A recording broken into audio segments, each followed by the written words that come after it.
In 1916, that World Series was confined to the East, when the Red Sox defeated the then Brooklyn Robins.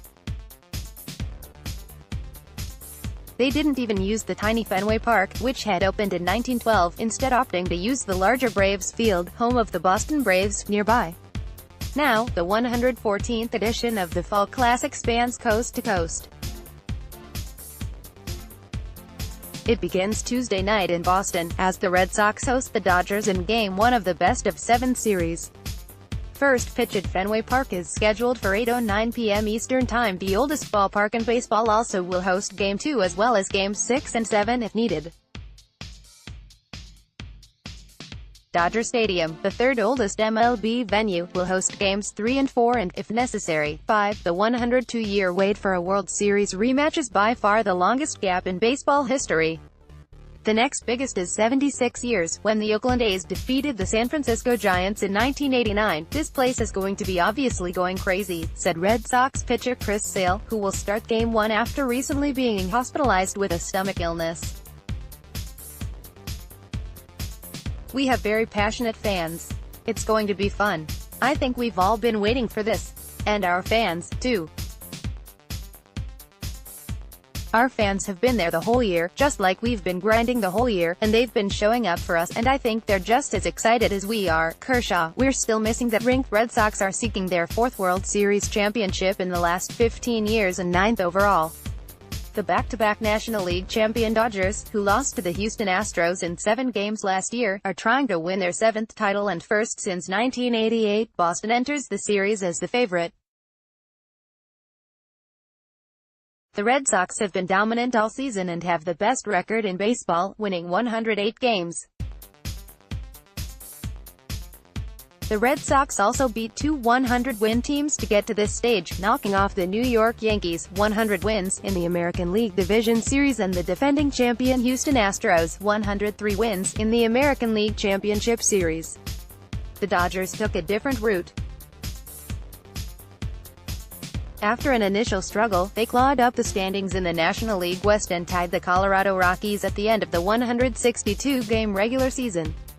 The Dodgers defeated the Rockies in a tiebreaker game to win their 92nd game in the division. They then went on to defeat the Atlanta Braves in the NLDS and the Milwaukee Brewers in the NLCS, taking the mound for Los Angeles on Tuesday as ace Clayton Kershaw, who is just missing a championship from his stellar career resume. I really want to win the World Series, Kershaw said. I think that's no different than the other 50 guys in both locker rooms, though. I think the only difference maybe is that because we've gotten so close in the past, because we've gotten to go to the postseason, we're a little bit spoiled in our expectations every year with the Dodgers, which is a great thing. Going into spring training, every team says they want to win a World Series, but realistically that's probably not an option for at least half the teams. So for us, when we say it, we really mean it. When we go to the postseason 6 times in a row, it becomes that much more evident that we're very fortunate to be on a great team, but we're still missing that ring. There's no secret that we want to win. Managers make World Series history. The roots of the Los Angeles Dodgers began in New York as the Brooklyn Grays, their first season coming in 1884. The Red Sox are a little bit younger. Their first season was in 1901, when they were known as the Boston Americans. It was an era long before Jackie Robinson broke the color barrier when he took the field in a Brooklyn Dodgers uniform in 1947. Today, there's another breakthrough in the game. This is the first time 2 minority managers will face off in the World Series.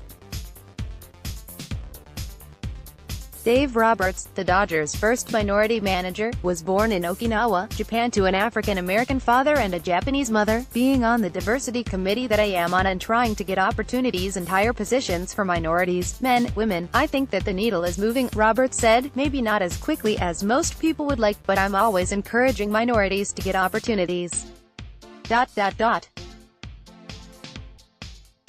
We don't do the hiring, but to look across the field and see a minority in the dugout certainly is exciting. Boston's Alex Cora, in his first year as a manager, is the first Puerto Rican manager to take a team to the World Series. On Monday, Cora was asked what it meant with Hurricane Maria devastating his homeland a year ago. I'm proud to be here, Cora said. I'm proud representing not only all the Puerto Ricans that live in the island, but Puerto Ricans all around the world. We know what happened last year.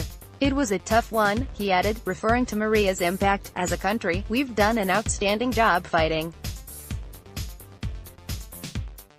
We're standing up on our own 2 feet. I know there's a lot of people back home, they're proud of me, of what I've done throughout the year. But I'm proud of them. It's almost back to normal. Almost back to normal."